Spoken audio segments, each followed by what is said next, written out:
Powered by the Montana Television Network. This is the 10 o'clock news on Q2, Montana's news leader.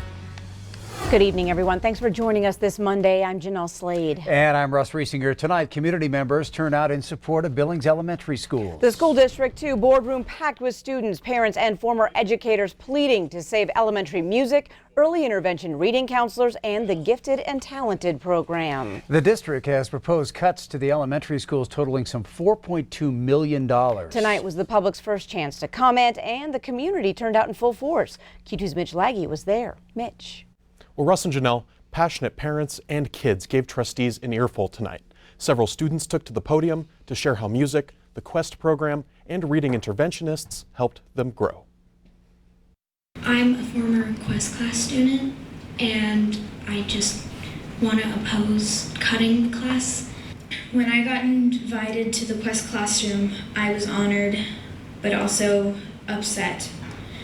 I realized that I wouldn't have friends. But now I realize that this class has been my home. School districts across the state are watching the decision that's made here, and if our arts are jeopardized, theirs will likely be too. That will leave thousands of students without the means to pursue their passion, and at least in my case, if I were entering 5th grade, without the only class that I truly felt comfortable in and inspired by. 411 Rimrock Road. Trustees said their ears are open to ideas from the community and that they never wanted to make these cuts, but something had to be done to balance the budget. Trustees placed blame on the Montana legislature and their funding formulas for Billings schools. Currently, the state funds about 80% of the school's budget. The other 20% comes from local taxpayers. The board urged concerned parents to contact their state legislators and let them know Billings schools are on the voters' minds.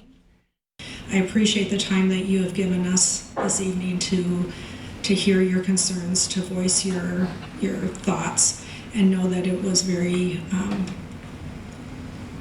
impactful. And as Karen Moses, a former trustee who also sat up on the dais, knows, you're preaching to the choir. These are not cuts that we want to do. These are not cuts that we take lightly. They're painful cuts. And it's because we don't have the financial support from the state legislature to educate our students as we want to educate them. At this point, elementary school budget cuts seem almost like an inevitability. Excuse me, Russ and Jeanelle. All right, thank you, Mitch. Thanks, Mitch. Now, the proposed cuts include cutting almost 40 full-time elementary positions across the district. And we'll, of course, let you know what happens. Well, President Trump's lawyers have one more day of opening presentations in his Senate impeachment trial, but a new bombshell revelation from a former administration official threatens their defense. Skylar Henry reports from Capitol Hill. To remove a duly elected president and to prevent the voters from deciding his fate on the basis of these articles would neither do justice to this president nor to our enduring Constitution. The president's lawyers spent part of their second day of opening presentations questioning Hunter Biden's role on a Ukrainian energy company's board. Why was Hunter Biden on this board? Vice President Biden went to Ukraine approximately 12 to 13 times. One thing he apparently did not do, however, was to tell his son not to trade on his family connections. The former vice president reacted to the trial from the campaign trail in Iowa. Are you kidding me? White House lawyers also countered calls for new witnesses without mentioning names. This chamber should issue some more subpoenas. This chamber should get some witnesses. What do you think will happen then? That there won't be similar assertions of privilege and immunity? Outside the chamber, questions swirled around a New York Times report that former National Security Advisor John Bolton claimed President Trump told him personally that a freeze on military aid to Ukraine was tied to an investigation into the Democrats. The president denied the allegations, which are reportedly in a manuscript for Bolton's upcoming book. What about the allegations that the Bolton false? Senate Democrats are calling for Bolton's testimony. He has direct evidence about the matter at hand, and he should not be prevented from testifying. Some Senate Republican moderates have indicated they could join the Democrats. A Senate vote on witnesses could come by the end of the week. Skylar Henry, CBS News, Capitol Hill. Well, John Bolton's publishers issued a statement denying responsibility for the leaks of the book details. Bolton also says he did not leak it. He points to the White House, which has had a copy of the manuscript for review for almost a month.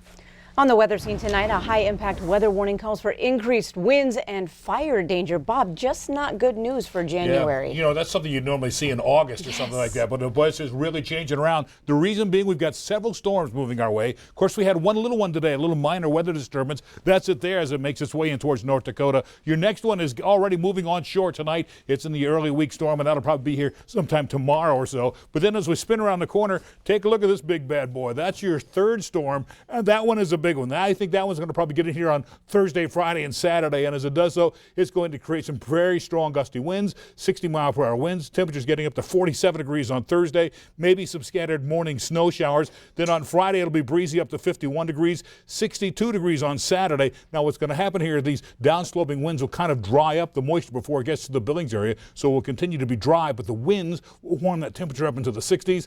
That's where the fire danger will begin in south central and eastern Montana as we head into the weekend. We'll have more on that in a few more minutes. All right, thanks so much, Bob. Well, law enforcement and multiple crews have called off a search south of Great Falls tonight for a 34-year-old woman who apparently fled her home last night. Cascade County Sheriff Jesse Slaughter says Amy Harding, also known as Amy Perman, ran from her house around 8:30 p.m. Sunday. She was heading towards the Missouri River, they've been told. It's all started after authorities received a 911 call about a disturbance at the home. Sheriff Slaughter says Amy got into an argument with her boyfriend, John Van Gilder, and allegedly assaulted him before leaving the house. Van Gilder told police Amy was not dressed for the cold weather, wearing only a long-sleeve shirt and yoga pants. The Cascade County Sheriff's Department says it will pick up the search again at daylight. Well, it's important to learn the difference between fact and opinion when it comes to the news. The Scripps News Literacy Project is a nationwide effort from our parent company to educate local students through hands-on experience. Q2's Mitch Laggy worked with students from Billings Central and Senior High School for this next story. And as Camille Ball reports, they took a look at how first responders keep themselves healthy so they can help others. When you're first new, it's really tough because you don't know how to handle someone just yelling at you on the phone or screaming because something bad just happened to them. When tragedy strikes, the first person in mind is often the victim, but sometimes overlooked are the first responders, helping those in need. There's that duck analogy of, you look just real calm floating on the surface, but underwater, your feet are just kicking and you're moving fast and a lot of stuff's happening. We sadly see heartbreaking tragedy, and it reminds us of how precious life is. According to the International Association of Firefighters, 65% of firefighters have trouble sleeping, and 19% have considered suicide. We don't know what's happening. We don't know how to deal with it, and yet we don't want to tell anyone because we don't want them to mock us out or think that we're weak or we can't do the job. What makes the difference is knowing when to ask for help. We're always encouraged to talk to somebody further if we need more help emotionally. I know that my coworkers are always available to be able to talk afterwards, and I really appreciate that. And spending time with family can help shed work-related stress. When he came home, you never really saw the worries of work on him at all. He kind of shed that stuff at the door when he walked in, and he was really good at always putting on a good face. Their overwhelming stress is made worthwhile by the satisfaction of helping people in need. Even more rewarding when it's a huge medical situation or the calls where they're yelling and screaming at you and you get them to calm down. You get them the help they need and there's a positive outcome with the call. That feels great to do, and that makes it all worth it. They deal with a lot of trauma, but with the help of coworkers, family, and the satisfaction of helping those in need, our first responders keep their mental health in check. For the Central and Senior Journalism students, I'm Camille Ball, MTN News. Definitely a job well done there. Nice job. Yeah, tomorrow night at 5:30, Q2's Mitch Laggy takes us behind the scenes for a look at what it took for these young reporters to bring you that story.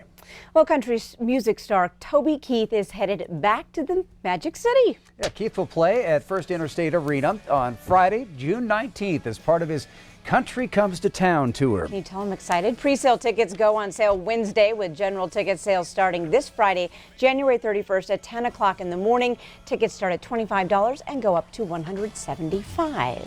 Up next on your Q2 10 o'clock news, the U.S. expands its travel warning to all of China where coronavirus fears and cases are spreading.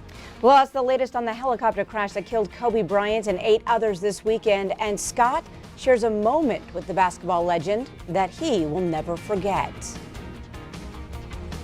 You're watching MTN News with Jeanelle Slade, and Russ Riesinger. Storm Tracker weather with Bob McGuire. And sports with Scott Breen.